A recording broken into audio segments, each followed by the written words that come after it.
வியத்தகு செயல்களின் ஆண்டவரே, நீர் பேசினால் இருள் நீங்கி ஒளி வந்தது. நீர் பேசினால் நிலம் காற்று நீர் வந்தது. நீர் பேசினால் மண் உருவம் மனுவாக உயிர் பெற்றது. வாக்கு மாறாதவரே, என்று நாங்கள் இந்த இறை வேண்டலின் போது திக்குவாய் என்ற பேச்சு குறைபாடு கொண்ட மாந்தர்களை இரக்கம் மிகுந்த உமது கைகளில் சமர்ப்பித்து ஜெபிக்கின்றோம். இதோ திக்குவாய், பேச்சு தடுமாற்றம், நாவு குளறுதல் போன்ற பிரச்சனைகளால் இன்று அவமானங்களை, பரிகாசங்களை சந்தித்து தாழ்வு மனப்பான்மையினால் தங்களையே நொந்து கொண்டு தனிமைப்படுத்திக் கொள்ளும் இவர்களை கருணை கண் கொண்டு பாரும்.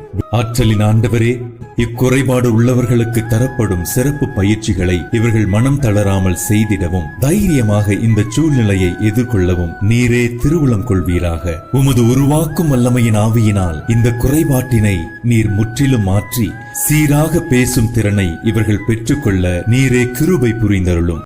ஆமேன்.